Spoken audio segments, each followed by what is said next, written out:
Hi, my name is Larry Moore, and welcome to my class on creative exploration and discovery. If you're feeling maybe a little stuck, or that you've taken your work as far as you think you can and you're not sure how to take it any further, or you're just looking around and thinking, why does my work look like everybody else? Well, this is a good class for you. My goal is to introduce you to the world of endless possibilities, and one way to do that is to explore, to play, and I use this concept all the time in my work, trying different solutions. I'm going to show you how to do this by taking the same piece of reference and doing as many variations on it as I can, changing styles, changing colors, and that sort of a thing. We're going to focus in on three things in this class. Number one, I'm going to teach you, show you how to play, how to try and experiment, combine, recombine, break apart ideas and put them back together again. I'm going to show you what the language of art is, what it's made of. It's the same thing as any other creative expression, writing, music, architecture. Everybody has their own unique language. I'm going to help you find yours. And I'm going to define what that language is, style, voice of the artist, call it what you may.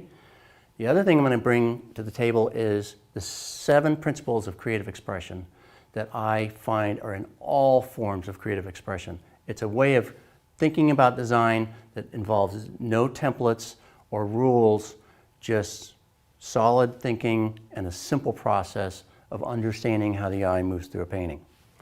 My goal is to help you be authentically you, to introduce you to a way of thinking that will allow you to follow your gut and follow your voice and follow your own path. That's a very important mission for me. How do I know about all this stuff? I've had 50 years of experience from graphic design to illustration, plein air and studio art, and I'm having a blast with it, and I want to help you do that too. So, to put all of this information into action and to visually explain what I'm talking about here, I've taken the same piece of reference, and this is the challenge for this class, and I try to interpret it differently every time. But to do that, I altered the language. I altered the design of the thing. You'll see what I'm saying here.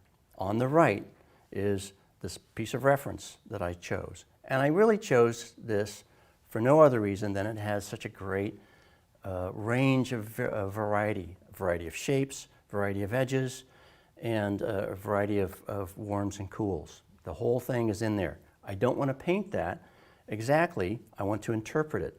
So each time, on the left here, you'll see one of my first depictions. I decided to go with a very hard-edged, patterned, harmonic color arrangement, which turned out very well. I like that a lot. Then I have to decide, well, how much do I like it? Well, let me first try something completely different. So I went with a more mark-driven exploration. I actually prefer this even more than that last one. So these different explorations help me figure out what do I prefer and which direction should I go. This is another gouache on paper. They're all the same size, just for continuity purposes of that. And I get to play with which components do I like better. This one's strictly about brush language and local color, nothing fancy. In this painting, I wanted to go with a more abstracted expression. Let me just see how far I can push this thing into abstraction and still have it read as a thing. So my language here is more mark making and line, and the idea of trying to balance representation with abstraction. This one's almost purely abstracted with hints of elements from the painting. And I gotta be honest, I love this. I love this a lot. I may not do this as a demo for you, but this one goes in the bank for me. And I'll probably do a whole line of paintings based on these last two. One thing that's unusual for me to do, which is why I did it here, is to make a very graphic depiction of a thing. All I'm doing is making simple, clean, lovely shapes, but they're all hard edge shapes. I don't want any perfect shapes. There's a nice organic quality to them. And I like this. I like it a lot, but I probably won't put it in the bank for the next round. That's how I find out. I do these things and I say, oh, that's nice, but that's not me. This one is as far from that last one as I could get. And it's very, very bold brush, not overwrought, not overdrawn, heavy on the abstraction, but still identifiable. And this also goes into my positive column as a work that I really like. I could see this turning into an entire series because it's so fun and free to do, and it says a lot without saying too much. This one is more about pattern and a concept called color vibration, where you build color in layers to get color vibration, color energy, and impact from the patterns that are laid into these spaces. And then finally, we have this guy. Every once in a while, I just want to go crazy, and I love this little painting, and I for sure will be doing a bunch of these. In fact, I already have in my studio. A very creative, bold exploration of color and shape, only barely referring to anything, pulling apart the original reference and putting it back together all wrong, but in a great way. And I love this piece, as I do this one. So now, on to the next steps. I'm going to show you how to sit down and think this through and play and have fun and explore new ideas. So now that I've done a handful of studies, if we do enough of these studies, we can use them as the platform for our next decisions. I've picked these 6. One of them I did for a separate idea, a separate project, but I do want to talk about it because I like their qualities. And maybe even one of these I don't like, and it's going to be a reminder to me not to do. But there are some things that these pieces that I've done, and I've made them as different as I could, will tell me about the next movement. These don't have to be 8 by 8. They're small, but they feel big. So you can work 4 by 4. If you notice behind me in some of the earlier shots, you're going to see a whole lot of these 4 up on a page. There's a reason why I do that, and I'll get to that in a minute. I want to start with this thing, which is just color. And sometimes I want to explore color relationships, not try to make a painting of a thing. And I put this in as kind of a wild card idea so that you can see, well, what happens, what if I just make a bunch of shapes and pick random colors? It's almost like picking colors for your house. and you quickly find where your aesthetic lies. We can look at other paintings all we want and say, oh, I love those. I don't think that's really who we are. That's just what we like. What emanates out of our hands is often something very different. I love this color arrangement and the structure and how I built the color in this piece. It doesn't really allude to anything, but I still love it. And I may borrow some of how this color is built in terms of note on top of notes. There's color underneath those colors. I'm going to show you more about that in a minute when I get into the next gouache study rounds. This one, I love the freshness of it and the brushiness of it, and I'll probably follow that line of thought into the next round. This one, I love the value structure of it and how I'm diverting the eye away from the thing that's actually important. It's a contradiction or a juxtaposition. That's a word you just heard a few minutes ago. So I have all these dominant features of this Italian villa, but I'm not putting the emphasis on them. There's just a random idea. I thought, let me just see if that works. And it does. I love that a lot. I love the brushiness of this one, and I'm really leaning towards having these next studies more brushy than certainly this, which is I love, but I'm not going to do because it's not really me, and it would take too long anyway. I love, because I was a graphic designer, I love the graphic nature of this, but that's not what I want to do. I like the freedom of movement. So I've already told myself a few things about who I am in this process. This one is a real favorite of mine because of the movement that's in it. It doesn't exactly say villa, and I probably wouldn't demo this for you because you're not going to know where I'm going. It's just me moving my hands. It started off as a villa and ended up as something else entirely. And that's fine too. This is that permission thing that I had mentioned. Give yourself permission to go off-road and see what shows up. Okay? So now, these tell me what I can move towards in my next studies that I'll be doing for you in gouache. And I'll talk about that as I do it. So, now that I've shown you what I did before, I'm going to do some more and use some of the studies that I've already done to direct me in different ways.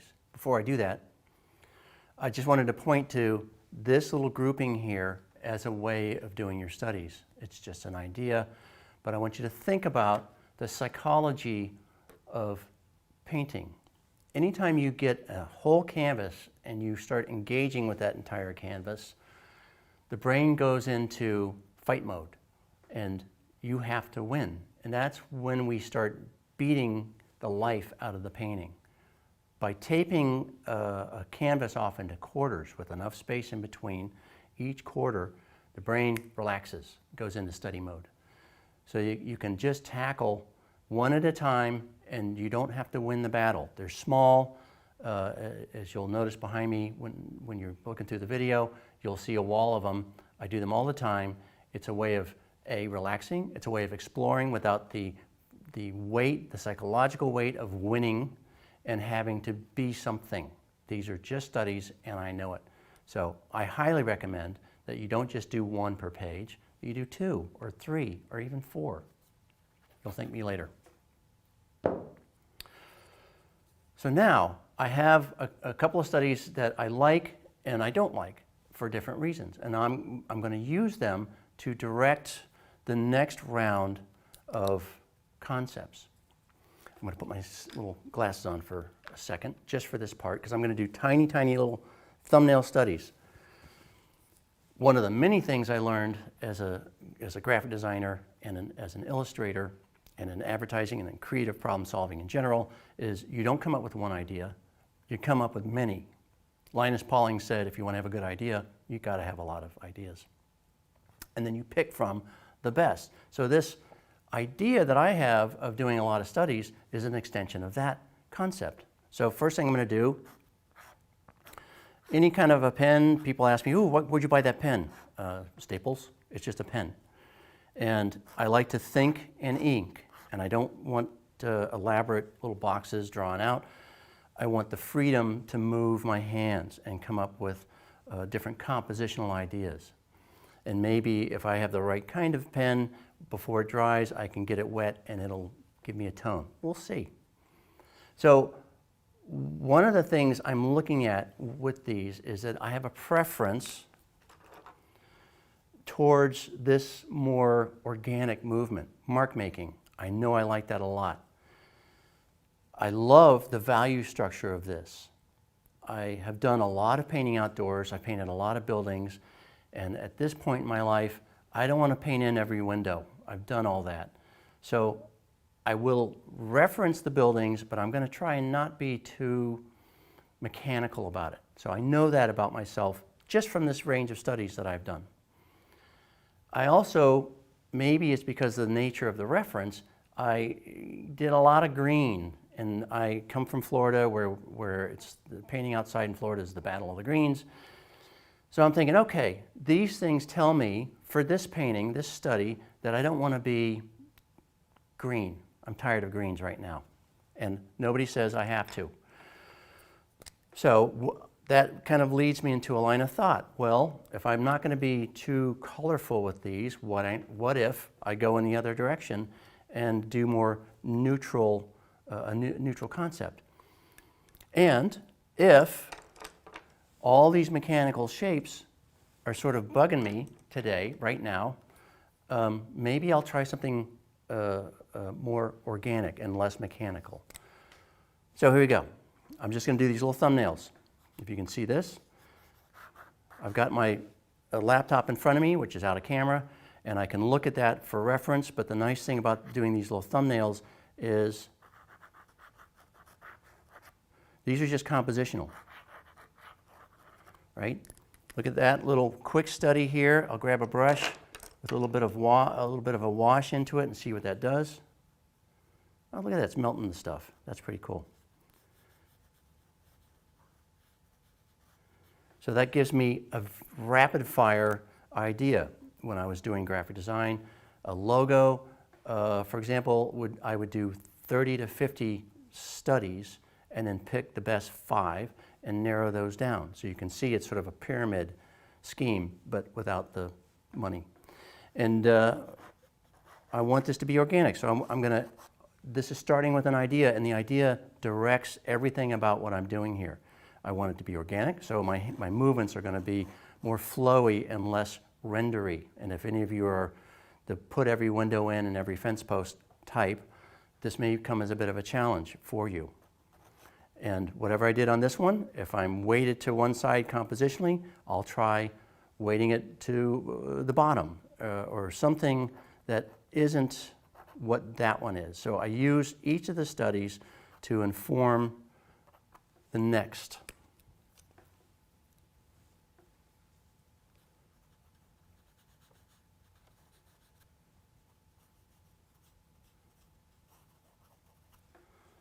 All right? Or I don't have to use a pen at all.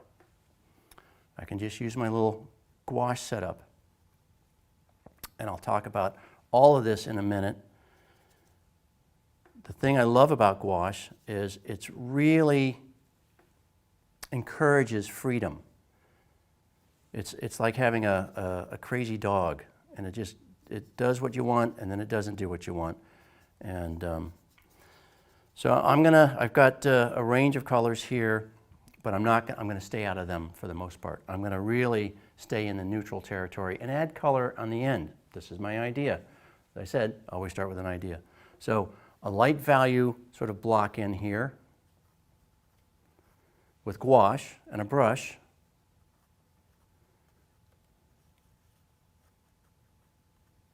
Maybe there's a grouping of trees over on the right-hand side. The problem with having reference from painting outside oftentimes, and especially painting from photographs, is that we get tied to the reference. And freeing yourself from that is a hard thing to do. But it's okay if you need something over on the left-hand side to pull the trees from the right, or to make the building bigger, or more squatty, or bend it, or do whatever you feel is necessary.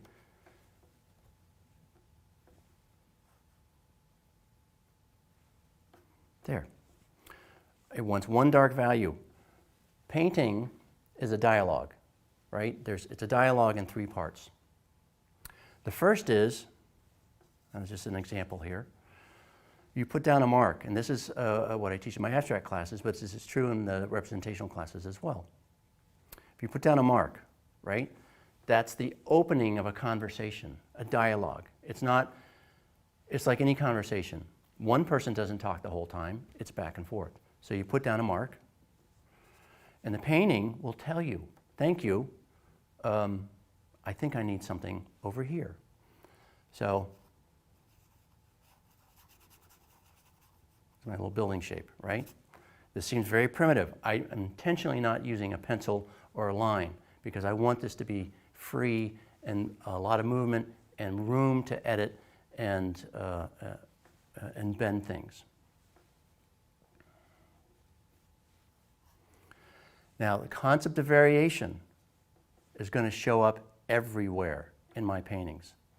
So I studied a lot of art for a very long time, and I really focused in on one artist named Richard Diebenkorn, who did abstract work and representational work, and he was good at all of it. And so I wondered, well, how is everything he does, how is it good? Because you would think the rules for one are different from the rules for the other. Well, as it turns out, they're not. They're the same. What he's doing is, whether he consciously considers it or not, is there's variation in every one of his decisions, and I'll show you what I mean by that.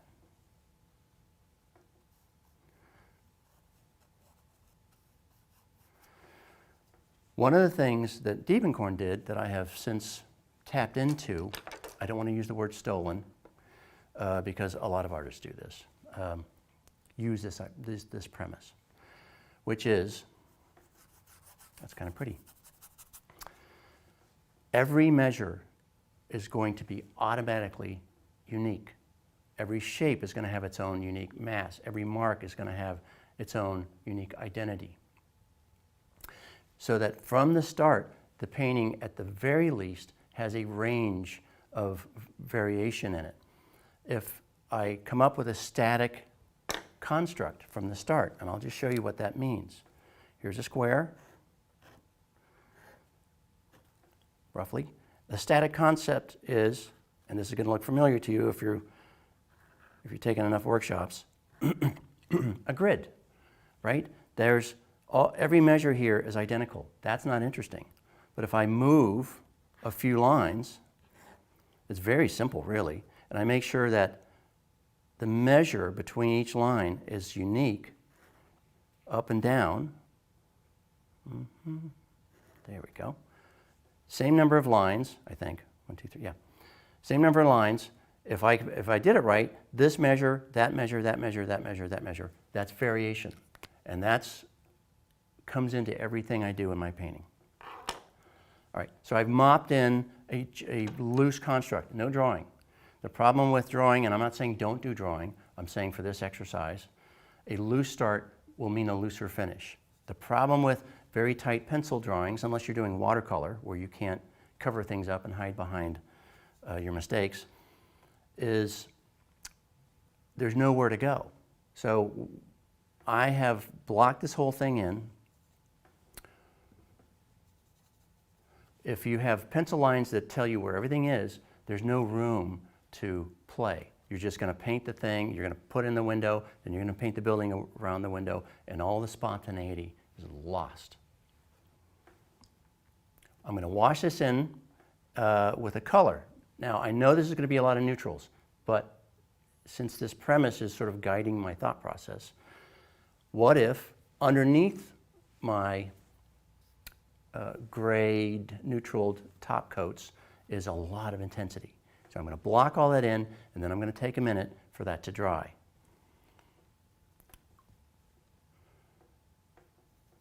So this is, I'm just doing primaries, right?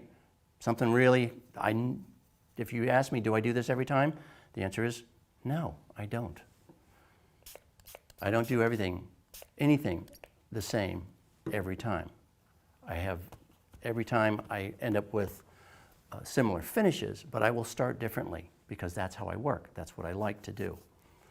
So I'm going to mop in some intensity here, and I've got a very subtle structure. And I'll take a break, and while this is drying, I do have a hairdryer, strictly for art purposes, of course, right? I have a very loose beginning, and I'm going to let this dry down and then build on top of that. Second study. Now, first thing I'm going to do is think about and look at all of the studies I've done before. And my premise for the last 10 years since I got into the studio was, what have I not tried? That's the thing that really kicks me off every day. And I'm so excited when I go into the studio to say, okay, what have I not done? Now, there will be a time, and I have these times in my career where I'll settle into one thing and I'll do it for a couple of years. But then I think, then I get to a point where I sort of hit a wall with that, and I've taken it as far as I can. And then the next question I ask myself is, well, what have I not done? So this study is going to be taking a different approach from all the things that I've done here. Now, as I mentioned earlier, Linus Pauling said, if you want a good idea, you need a lot of ideas. So the more of these things that you can do, they can be smaller studies. They don't have to be these little 8x8s or 6x6s. You can just do little thumbnails. I'm going to do a couple more here. And most of the work that I've done to date with these studies has been on the representational side. Now, I don't want to go too abstract because you're not going to know where I'm going, but I want to push the color concepts. The one thing I want to avoid in this particular painting is local color, because I've got plenty of that. I've got greens and yellows and light tones. So I'm going to do what I call an end around. First, I'm going to set up a premise in the drawing, and some of this stuff is going to feel counterintuitive. Most representational painting is about control. Control on the front end. Get your drawing right. Get your colors and values right. Organize the space in a certain way and stick to your normal path and pattern as you work through your ideas. And that's a solid way to go. But I've done all that, and this concept that we're really dancing around is about play and discovery. So I'm just going to do my last one here. It's going to be playtime for me, and we'll just see where it goes. If I know that I don't want to do local color, then that means I need to come up with an idea for color that isn't what I'm looking at. And at some point, I almost have to divorce myself from the image that I'm looking at in the computer in front of me. So part of this process of creative exploration is being able to separate yourself from your reference, the thing you're looking at, either whether it's on the computer or in life. And that takes a little bit of training. That's why I do these little thumbnails, because it's an entry point into what I might be doing with this. So I'm just going to do, this is a continuous line little thumbnail. And I am going to look at my reference, but I'm not going to try and over-control the drawing. I do know how to draw, but as I said, I've done so much of it in my life, I am more interested in ideas. And then I will bring in the drawing at some point as needed. I can change scales. You know, the thing is, no one ever sees what it is that you've painted from. They only see your painting.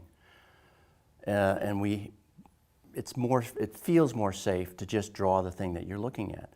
But for me, as a creative explorer, I want to play with the parts and move things around, make things bigger and change colors and really enjoy this act of creation. Now, I've done a lot of high horizon stuff. Maybe I'll try some low horizon stuff. Well, that's an interesting idea.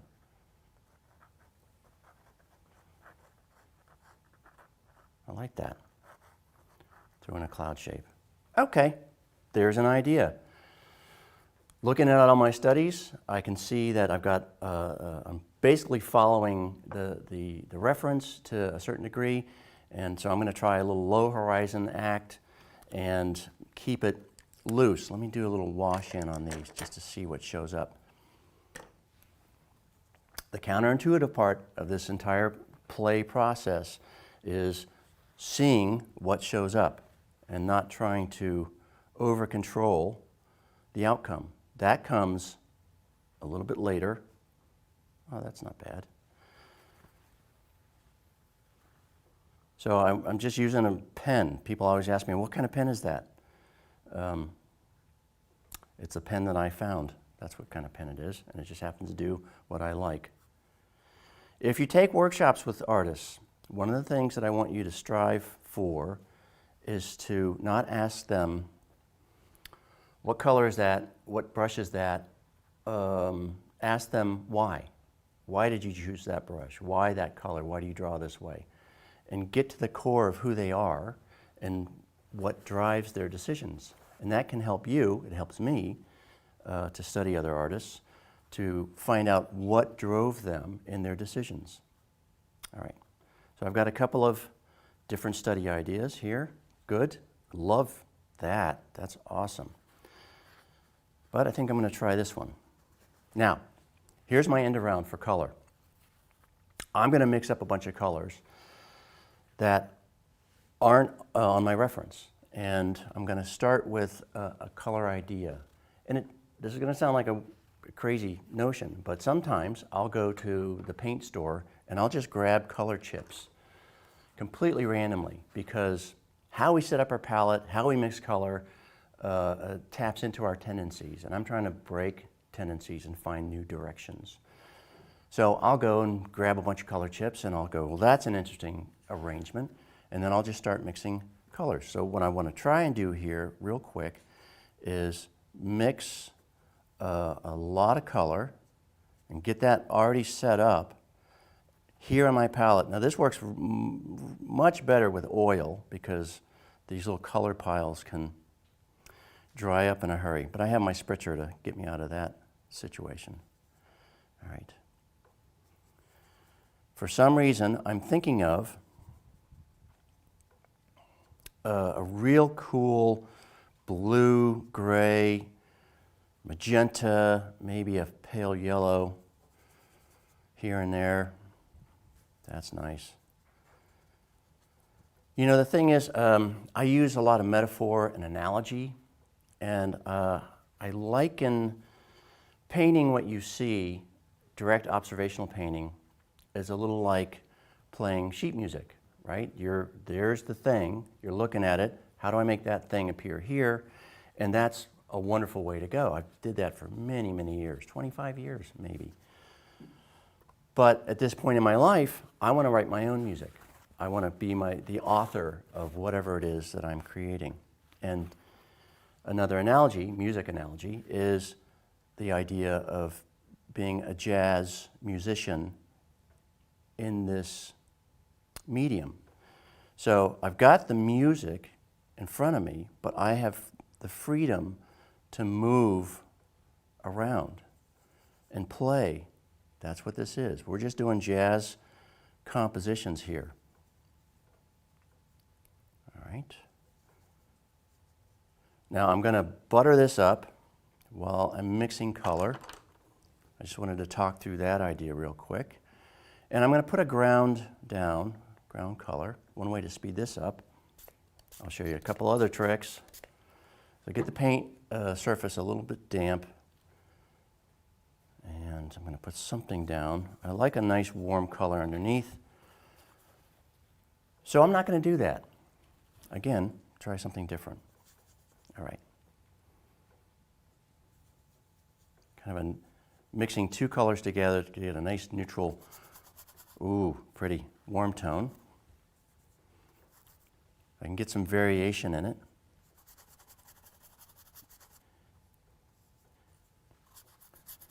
Oh, I like that already. When you fall in love with the act of doing and you become aware of every step and stage, I can't I'm going to cover this up, but that to me is gorgeous because it already has some things in it that I could use. It has variation of edge. Each one of these shapes refer to one another, but they're different. Let me just show you. I could take this idea a little further. Put in a little sky color here. And this is being a principle that I talk about in my book. It's being open. Open to something that maybe you hadn't thought of, hadn't planned. Now I'm going to mess this up, and that's fine.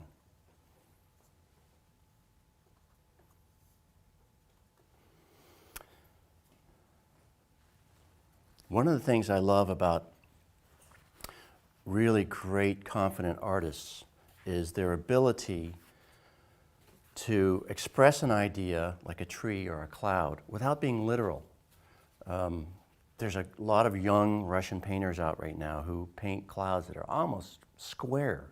They don't look like clouds, and yet the brain goes, yeah, it's a cloud. So there's a real freedom to that. Okay, now I'm going to draw into this while it's still wet using this model here. I got so excited about that I almost want to just abandon this model and go to another model, but I won't. I'm just going to mess this up. So the pen, hopefully, while this is all still kind of wet, I'm covering all this up, so don't freak out. But this is a wonderful linear idea.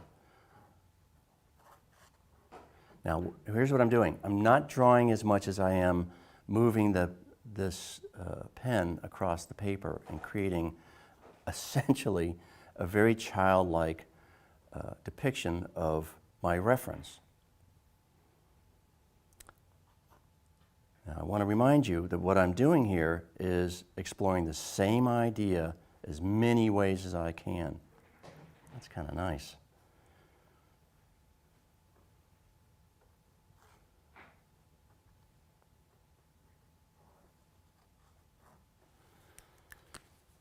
Love it. So now, let's try and figure this thing out together. I remember reading one of Richard Schmidt's books a long time ago, and one of the things that really stuck out with me was he said to paint as if you could stop at any time. So one of the things that will be going through my head, consciously, unconsciously, is I want this thing to be attractive, pleasing to my eye, the whole way through. Even when it gets a little messy, I still want to feel good about it. Now, there will be some awkward teenage phase in this painting, there always is, but I do try and keep that in the back of my mind. To start the painting, I've got 3 studies out of the 20 that I did that I've chosen for completely different reasons. One is the design or the brushwork, one is more mark making, and the other is the palette. So I'm going to combine them in various amounts to get this design going. First thing I'm going to do, generally, is get a little block in. Just get some lines down. It's the opening conversation. And remember, I talked about the dialogue early on. It's a dialogue of the parts. Everything I do, and this gets into the mechanics of painting right now, this is where we have to really understand paint, how to build in layers, how to think. The intent of what I'm after will tell me the order in which I do things and how I build the painting out.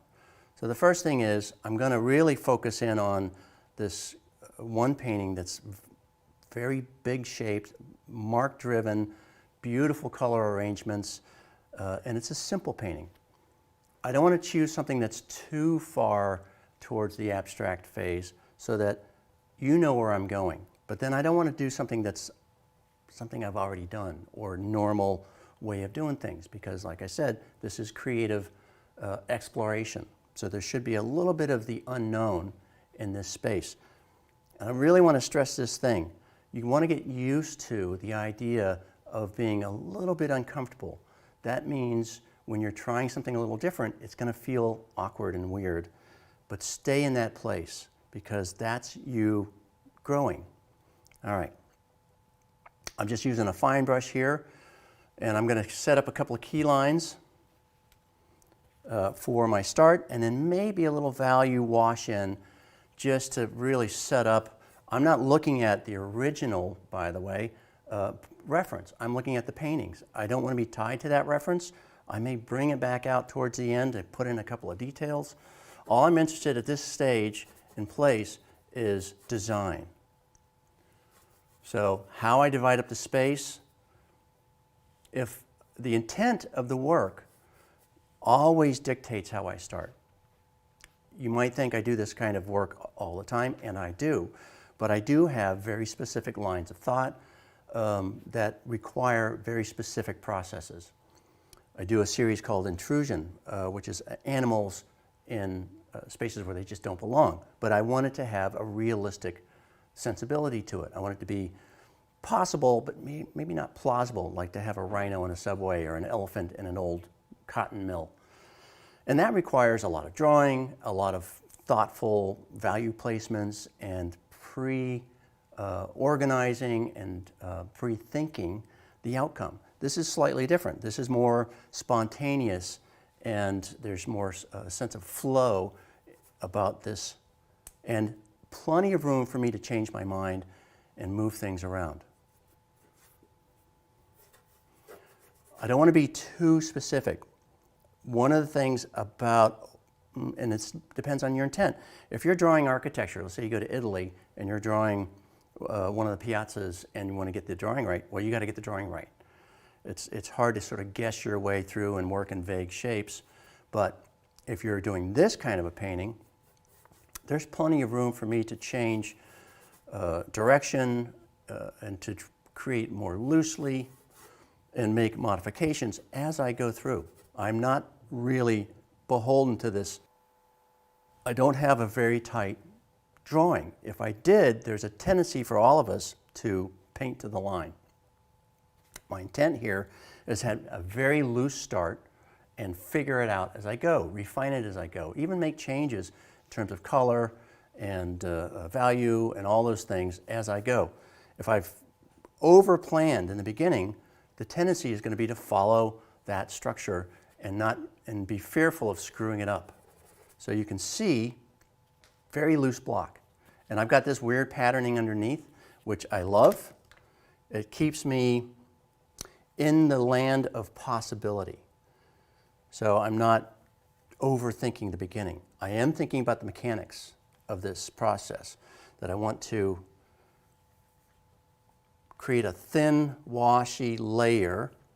I rarely go thick at the beginning. It's always build up to color, build up in layers. I like paintings that have 10, 15, 20 layers in them. There may be a few spots where that's not the case, but that's what I strive for.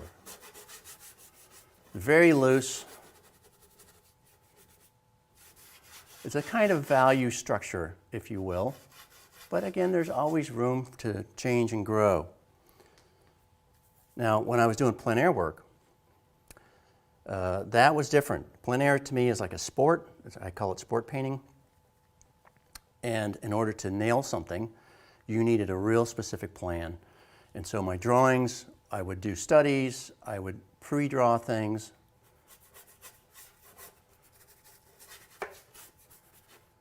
And when the light was right, I would do I'd have my color study on the left and a value plan, and I would pre-mix all my top notes, and I was ready to go. But there's a very controlled system, and it worked like a charm. But it didn't always leave room for spontaneity, and that's why I love this kind of painting so much. I'm not over-explaining the start. There's plenty of room. And there are a lot of realist painters who do start this way, by the way. Loose start, I refer to it kind of an out of focus to in focus process, where I'm just working the big zones and the big shapes, and whatever shows itself, I respond to, and all right. So now I want a little darker values in here, maybe a little thicker paint. I'm going to, just to cover up some of this ground color. Let's see, I'm going to go neutrals for starts because I love that neutral palette. I'm going to find a blend somewhere in between. Now, it's not wrong at this stage, maybe some purists might disagree, to put a little bit of Galkid into this mix. Mostly terp, a little bit of Galkid, because that'll speed the drying time. And once I get this popped in, then I will give myself a minute to sort of think through what the heck is going to happen with this bad boy. Be open to the spirit of possibility, to this the idea of the conversation. You know, when we have a conversation with somebody, well, we don't always know where it's going to go. And that's how I view this process. It's an exciting stage that I haven't quite screwed it up yet. I haven't ruined the conversation. And I'm just open to what it has presented to me and where it's going to go from there. Now, I may have to wait a few minutes, so I'm going to back away now that I've got a structure here, not overly explained by any stretch. Nice. It's very loose.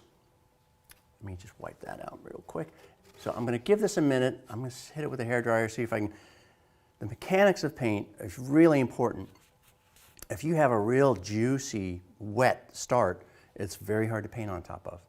So I'm going to give this a minute, hit it with a hairdryer, maybe put it in the sun, and let it tack up so that I can paint more thoughtfully and carefully on top. All right? Now this is dried down just a tiny bit. We're filming in Austin, Texas, a little hot outside, so I actually put this in the sun because it's a very thin washy layer. I wouldn't do it with thicker layers of paint because you don't want to encourage the paint to dry unnaturally any faster than it does. But before I get into putting under color, under layers, I want to mention the surface, which I didn't quite get into. This is gessoed wood, and the surface that you paint on has a huge impact on the outcome. And you're going to have to try, if you haven't already, all different kinds. This is just gessoed birch panel cradled art box. You can get those anywhere. But I like it because I don't need a lot of texture. The texture builds up over time. If I get 5, 10, 15 layers into this, there's a natural texture that shows up. Other people prefer oil prime linen because of the weave and because it's not doesn't absorb quickly, if at all. I like a lot of absorption because I like a lot of layers. So the surface that you choose will really have a startling outcome on the finish. I could do the same painting on 3 different surfaces and get completely different feels. So I always paint on wood anyway, but because of the nature of teaching and showing you technique in a short amount of time, I want something that absorbs fast anyway. So here's what I know about this painting going forward. And it's really important at this time to start thinking through what it is that you hope to have happen, leaving the doors open for shifts and moves and surprises. But I know that I want towards the end to have more neutral tones, and I really am excited about this idea because of late my colors, my top colors, have ended up being very chromatic. And thanks to my assessment skills, I look at the body of work and just go, I think I need to tone some color down or get a better balance between chromatic and neutral. So I'm really excited about doing something that's more leaning towards the neutral. However, I do want to think through what goes underneath those neutral colors. And so I'm going to put down some pretty bright tones, but they're going to be transparent, so they're not going to read all that bright. I'm doing them as transparents because thin layers dry faster than the thick layers, and we don't have the kind of time that I would normally do in the studio where I put down a bunch of stuff and set it aside for 2 days to dry and work on something else. This is just like start to finish. So I poured out a little bit of the Galkid because it's a little thicker and more honey-like than the Terp. And so it's not gonna move around as much and be as slippery. Also, it tends to dry really fast. So once I get these layers down, I may walk this painting back outside again, maybe, and get those layers to dry down. But first, I'm gonna start with a little bit of color underneath my neutrals. And I learned this, I worked in pastel for 25 years, and I learned so much about building color. Let's see here. I don't have a real reasoning for my color choices other than I want some juicy chroma underneath my neutrals. That's my reasoning. So part of this process is not only coming up with an idea, but developing a system for making that idea happen.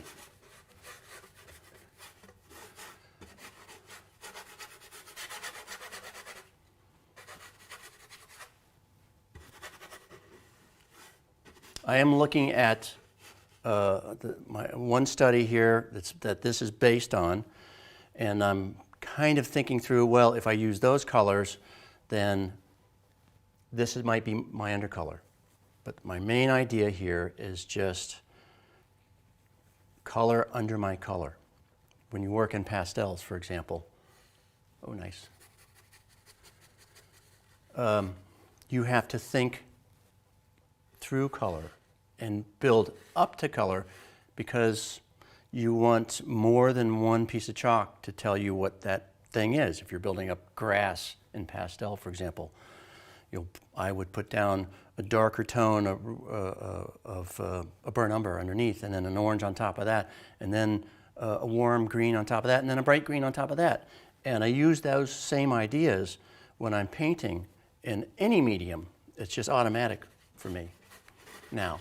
And all that does is it gives me a more solid foundation, and I can let little bits of stuff peek through. And I really strive to do that. So even though this whole start was real freeform, and let's try this and let's try that, now it's time for me to really think through and develop a system for what I'm doing. If we end up with something that we really like, and that's the goal, that's why I've tried a lot of things that are actually quite different from me in this process, because I'm just looking for new ideas. And if I do a painting, and through this discovery process, oh, that's nice.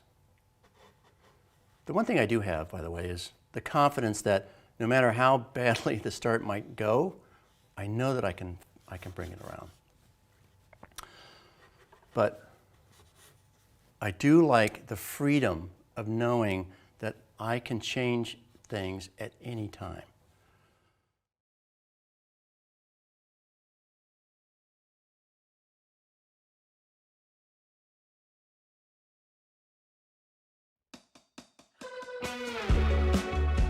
My art journey is a little unusual, I think. I started off airbrushing surfboards, just picked it up at 14, 15, decided I wanted to be a graphic designer, and I majored in that. I didn't major in art. All the stuff that I know about art, I figured out on my own. I learned halfway through my graphic design career that I could insert my own illustration work. I became an illustrator.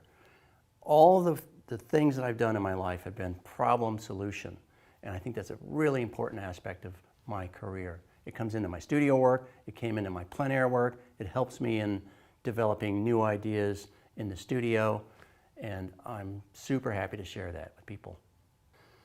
Apparently, I come by this art thing honestly. My grandmother wrote and illustrated a book in 1930. My mother was an artist as well. My brother, my oldest brother, I was influenced by him because he drew all the time. So I started picking it up at 10, 11, 12. I got a new mom at a young age, and she gave me this gift. She said, you're going to be an artist, and she encouraged that in me. And I think in large part, that's why I encourage other people, because it made a huge difference in my life. My schooling, well, I guess I would count myself as primarily self-taught. But I did get a lot of information in college. I majored in graphic design, but I had 4 years of art history. Most of it I slept through. A big shift for me was when my mom said, you need to go to Europe and see it. And I said, no, Mom, I just want to surf. And she said, no, you're going. So I go to Europe. I already had 3 years of art history, and I saw the work that was in teeny tiny pictures in a book. And I went, oh, so that's what I'm doing.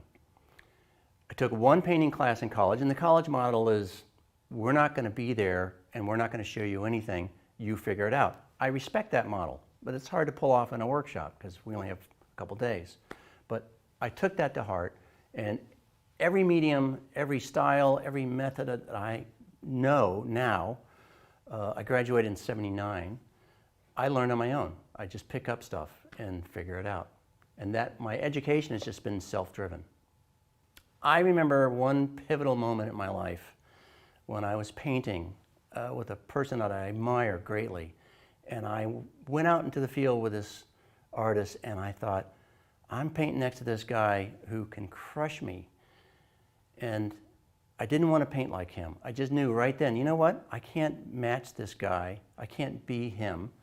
I'm going to be me. And so from that moment forward, I started approaching every problem from how I saw it. I used invented techniques that were new to me. I tried not to fit in to any category and just followed my gut. And that one moment has led me down this ever-expanding path. It's been pretty awesome. I talk a lot about intent. And so the average, say, plein air painter, the intent is to capture a scene. So what they're looking for is something that makes a compelling composition. For me, in that case, if I'm just doing representational work, it's give me something with a mixture of shapes, angles, dark and light, textures, that whole thing that I can tap into. But in my personal work, I have been looking for a unique way to express an idea, as I did as an illustrator, a narrative. And I had to ask myself, well, I don't want to do what everyone else is doing. I don't want to do people under umbrellas and walking down streets. That's done to death. Who am I? Who am I? And what do I have to bring to the table? So I had to look inward, and I encourage all my students to figure out who they are, because from my youth, growing up on the water, I was on the river, 2 blocks from the ocean, nature was important to me. So I came up with this idea that address environmental issues, and where just by putting an animal in a space where it absolutely doesn't belong, it creates this little conflict, a juxtaposition of man versus nature. So ideas are generated out of what our goal is or our intent is as an artist, and that's kind of how I start. I had one great instructor in high school who taught English Lit. I didn't turn into an English Lit guy, but he was so good and so captivating that it made me, I don't know, it just gave me something. And in 1990, I realized I had something to teach because I had a life of experience already, and that no one was teaching creative process. So for 35 years now, I've been teaching. I taught college level, then I started making my own classes and teaching workshops on creativity, the visual language, life drawing, whatever I could come up with that people weren't teaching at the time. And now I teach non-objective painting, I teach the 7 principles of design, and I just love helping people. True story. Mr. Voss, I called him. I called Mr. Voss about maybe 10 years ago. I just wanted to go, I didn't get into English, you're not going to remember who I was. It was like 1979, and this was 2015, something like that. And he goes, oh, I remember you. And I don't think he did, but he said it. I just went, you made a difference in my life. I wrote a book called Fishing for Elephants, and it was one of those pivotal moments. It was a challenge, it was a dare. I wrote an article for a friend of mine, for Lori Putnam, she's got a blog. And she said, hey, write this thing, and I said, okay. So I came up with the idea, bring something to the table. Meaning, don't just paint like everybody else paints, paint you, paint who you are. Some guy in his comments said, hey, this is good stuff. Why don't you write a book? And I went, yeah, okay, I think I will. So I looked around, and there's a lot of books on how the mechanics of things, you know, how to draw things. There's even a few books on creativity, but they're all anecdotal. So I thought, you know what, there's a niche here. I know how to develop ideas. I've been doing this. Everything I ever did was problem solution, right? Illustration, advertising, design, set of parameters, come up with a solution, and make it interesting. And how do you do that? You come up with a lot of ideas. So I thought, nobody teaches this stuff. I'm going to teach it because I know how. And I sat down for 2.5 years on my own, wrote this book, hired a designer, found all the images, self-published the thing, and put it out there and thought, that'll be the end of it. You know, I did it. But it kind of blew up after that, and a lot of people read it. So it was pretty cool. I've got a lot of irons in the fire. I'm writing another book. I've got really excited, and this goes to tapping into who we are. I was a graphic designer for years. And at some point, I thought, well, why don't I bring that knowledge into my work? So I started, maybe in the last 10, 12 years, doing abstract work. And I fell in love with that process of non-objective painting. So that's what I teach primarily. These 7 principles of design embedded in non-objective painting. People may become abstract painters. I've had a lot of my students go on to become abstract painters, or they take those principles because they're the same principles in representational art. So I've got a lot of things going at once, and I'm trying to get it all done before I reach the finish line. And I don't think I'm going to slow down at all.